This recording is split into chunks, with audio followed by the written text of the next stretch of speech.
Save dulu ya kan, siapa tahu jadi miskin nanti. Oke, nah ini supaya miskin aku kan, aku baru tarik uang 500 juta. Followers itu kan udah 500 ribu nih. Nah buat kalian yang mau ambil, sini ambil aja silakan, ambil duitnya. Yuk ambil silakan, yuk sini. Itu Ponzi namanya, itu kriminal. Tangkepin semua mas, udah selesai itu. Bongkar semua afiliator kita bongkar. Kita kawal terus sampai mereka masuk bui. Bongkar. Gue bakal nunjukin outfit gue waktu ke acara ulang tahun temen gue. Ini masker LV 5 juta aja guys, murah. Terus sama lagi, terus ada dompet LV juga 8,5 juta. Terus jam tangan Rolex 260 juta, murah juga kan. Terus sama lagi, tali pinggang Off-White ini 2 juta aja guys, murah. Terus baju gue ada 1.000. Terus celana gue dari jarak 1 juta. Terus sama lagi, sepatu gue kiri kanan Air Jordan, Infinity Travis Scott itu cuma 30 juta guys. Yang kanan Air Jordan Chicago X Off-White 75 juta doang. Jadi total outfit gue cuma 500 juta, murah sekali. Yang terakhir mobil gua BMW cuma 1 miliar. Tuh kan gue bilang juga apa, murah. Akhirnya gue bilang, udahlah, gue main sampai 40 juta. Kalau gue rugi, gue stop. Udah, gue gitu. Gue masukin saldo 10 juta, gue main. Untung sampai 50 juta. Wow. Balik modal dong. Balik modal. Udah, tarik. Gue main lagi. Untung 20 juta, hilang lagi 30 juta. Udah gitu ya terus. Sampai ntar kiamat. Gitu ya terus, muter aja terus. Akhirnya gue di email. Lu di email dulu? Gue di email sama admin atau manajer atau siapalah yang punya aplikasi ini. Maaf tak potong sek. Di email itu karena lo sering munculin di stories atau lo nggak? Di stories yang sering lo munculin. Di stories. Dulu kan bagian dari show off kita ya. Oke. Kita kan, wah, bisa dapat 1 juta dalam waktu 1 menit. 1 menit atau berapa gitu kan? Itu apa ya? Itu dikala orang susah cari duit, kita gampang cari duit. Itu kan suatu show off ya di sosial media. Sosial media kan bagi berapa persen dari kita pengguna sosial media kan hobinya show off. Kan seperti itu. Di email lah. Akhirnya gue di email. Kita chattingan, dia menawarkan lanjut di WhatsApp. Menawarkannya apa? Ya dia nawarin buat jadi afiliator. Di akun tersebut, akun ini gitu, di aplikasi ini, di aplikasi ini. Terus bilang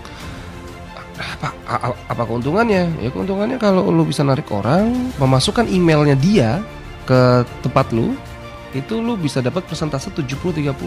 Wah, tunggu sebentar.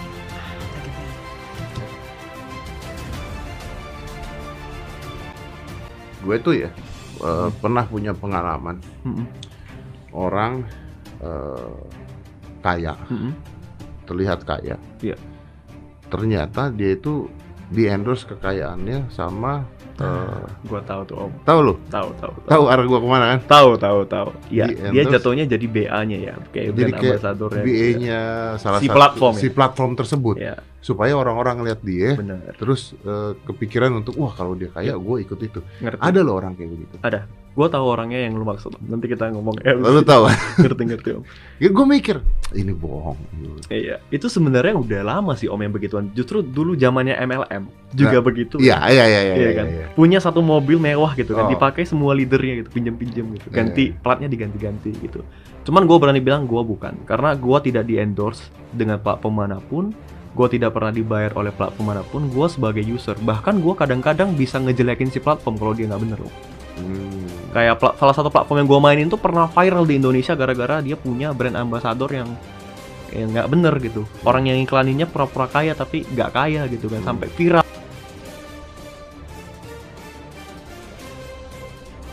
Itu Ponzi namanya, itu kriminal. Tangkepin semua mas, udah selesai itu. Tangkepin semua mas, udah selesai itu. Itu terkait ada judi yang berkedok trading. Kalau di media sosial itu terkenal dengan istilah binary option. Kan begini, ketika itu transaksi keuangan dengan efek itu adanya di OJK. Ketika dia dengan komoditas adanya di Bapepti. Nah mereka jalan sendiri di tengah itu. Izinnya sekolah komputer tapi mengunggulkan dana masyarakat. MLM menggunakan dana pakai uang. Itu Ponzi namanya, itu kriminal. Tangkepin semua mas, udah selesai itu. Ya udah itu, oke.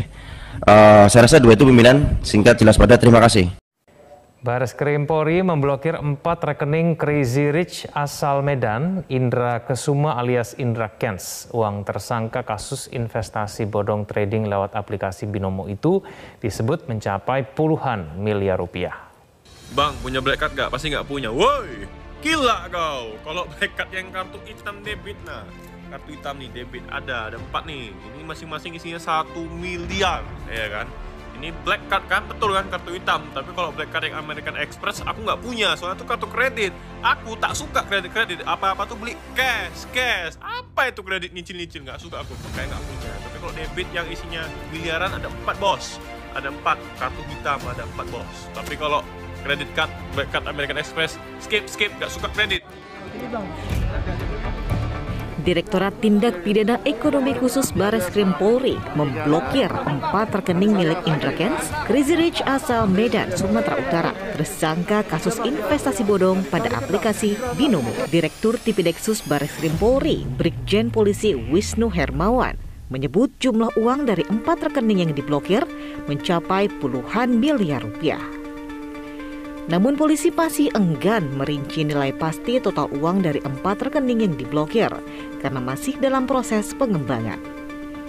Wisnu menambahkan rekening-rekening tersebut diblokir oleh Pusat Pelaporan dan Analisis Transaksi Keuangan atau PPATK.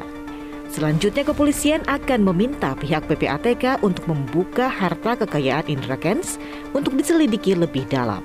Nantinya seluruh aset Indra Kents yang terkait dengan hasil kejahatannya bakal disita. Selain rekening, polisi juga menyita sejumlah aset Indra Kents. Rumah mewah milik Indra di Kota Medan juga menjadi salah satu target penyitaan.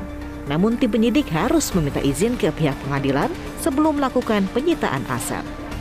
Kini tim penyidik tengah menunggu putusan dari pihak pengadilan. Selain penyitaan aset, polisi juga tengah menelusuri aliran uang haram Indra Kents hingga ke keluarga dan kekasihnya. Indra Kents ditetapkan sebagai tersangka pada Kamis 24 Februari 2022 karena telah mempromosikan trading Binomo yang diduga kuat sebagai investasi bodong dan judi online. Indra ditahan selama 20 hari pertama di rutan Bareskrim Polri di kawasan Jakarta Selatan. Akibat perbuatannya, Indra Kents terancam hukuman 20 tahun penjara. Tim Liputan Metro TV.